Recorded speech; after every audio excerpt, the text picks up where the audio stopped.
আজ অক্ষয় তৃতীয়া উপলক্ষে উত্তর চব্বিশ পরগনার ব্যারাকপুরে রামকৃষ্ণ বিবেকানন্দ মিশনের জয়রামবাটি শাখার সারদা ধামে অনুষ্ঠিত হলো এক বিশেষ সমাজ সেবামূলক কর্মসূচি।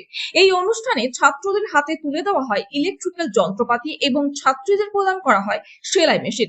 মূল উদ্দেশ্য ছিল যুব সমাজকে স্বনির্ভরতার পথে এগিয়ে নিয়ে যাওয়া এবং দক্ষতা উন্নয়নের মাধ্যমে কর্মসংস্থানের সুযোগ তৈরি করা। সংগঠনের পক্ষ থেকে জানানো হয়, অক্ষয় তৃতীয়ার শুভ দিনে এই ধরনের উদ্যোগ সমাজে পিছিয়ে পড়া ছাত্রছাত্রীদের জীবনে নতুন দিশা দেখাবে। অনুষ্ঠানে উপস্থিত ছিলেন মিশনের সদস্যবৃন্দ, স্থানীয় বিশিষ্ট ব্যক্তিরা এবং বহু ছাত্রছাত্রী। এই উদ্যোগকে ঘিরে ছাত্রছাত্রীদের মধ্যে ব্যাপক উৎসাহ দেখা যায়।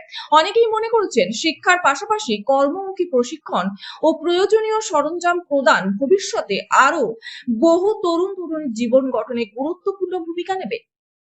আমার যে আজকে মায়ের জন্মস্থানে আসতে পেরেছি, আমাদেরই শাখা কেন্দ্র জয়রামবাটি রামকৃষ্ণ বিবেকানন্দ মিশন ও নরনারায়ণ মন্দিরের পক্ষ থেকে আজকে 10টা সেলাই মেশিন এবং 20টা ইলেকট্রিক্যাল একটা কিটস দেওয়া হলো স্থানীয় যুবক যুবতীদের।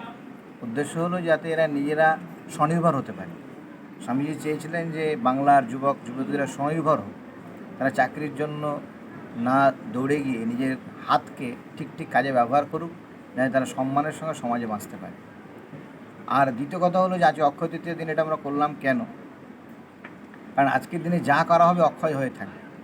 ভালো কাজ করলে অক্ষয় হয়ে থাকবে, আর যদি অশুভ চিন্তা করি সেটাও অক্ষয় হয়ে থাকবে। তাই আমরা দান করলাম। দান একটা বিরাট জিনিস। সমস্ত ধর্মের সমস্ত জায়গায় দানের মাহাত্ম্য কীর্তন করা হয়েছে।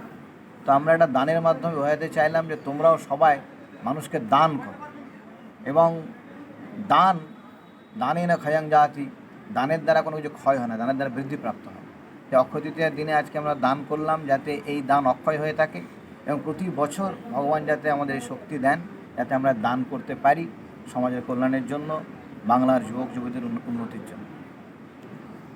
আর আজকের এই অনুষ্ঠান সবাই আমরা একটা নতুন পরিকল্পনার কথা জানতে পারলাম, যেটা এই নরনারায়ণ মন্দিরে যেমন বালক পূজা, তেমন এই সারদা ধামে কুমারী পূজার যে আপনারা পরিকল্পনা করছেন, এটা কতদিনের মধ্যে আপনারা বাস্তবায়িত করার চেষ্টা করছেন? বিষয়টা হলো যে আমাদের নরনারায়ণ মন্দির প্রতিষ্ঠা হয়েছে 1885 সালে, প্রায় 40 বছর হতে চলল। অনেকে প্রশ্ন করেন যে দেখুন, নারায়ণ তো সবার মধ্যেই আছেন, শুধু তো বালকদের মধ্যে আছেন তা নয়, বালিকাদের মধ্যেও আছেন।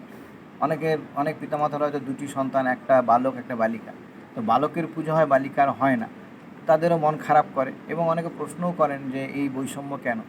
তো এইটার সমাধানের জন্য আমরা ভাবছি, যেহেতু এটা সারদা ধাম, মেয়েদেরই আশ্রম, তো এখানে যদি একটা মেয়েদের পুজো চালু করা যায়, তাহলে মেয়েদের আরও সম্মান বৃদ্ধি হবে।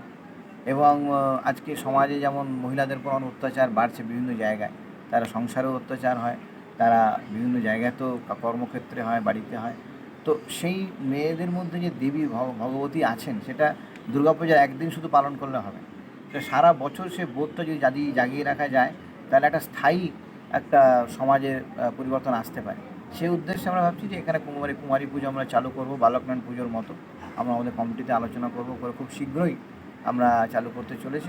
মোস্ট প্রবাবলি হয়তো এই বছরের মধ্যে কোনো একটা দিন চালু হবে। তো আমরা প্রায় 2 বছর ধরে আমরা কলেজে যে সব কিছু শিখলাম, ইলেকট্রিক্যালের যে সমস্ত কাজকর্ম, এবং এগুলো পেয়ে আমাদের সুবিধা হলো, আমরা নিজেরা বা পাড়াতে বা বাড়িতে কাজ করতে পারবো, নিজেদের কাজে লাগবে এগুলো। বাড়ির যে সমস্ত কাজ হয়, বা আমরা ভবিষ্যতে যদি কোনো কাজ করতে যাই, দোকানি বা যে কোনো কাজ করতে চাই, আমরা এগুলো থেকে করতে পারবো। এই টুলসগুলো প্রায় সমস্ত রকম টুলসই এখানে আছে, যেগুলো থেকে মোটামুটি বেসিক ইলেকট্রিক্যালের কাজগুলো করা যায়। এগুলো পেয়ে খুব উপকৃত হয়েছি। তুমি কোন স্ট্রিমে পড়াশোনা করছো? কোন স্ট্রিমে? আমি ইলেকট্রিক্যাল স্ট্রিমে। তোমার নাম? অঙ্কন রায়।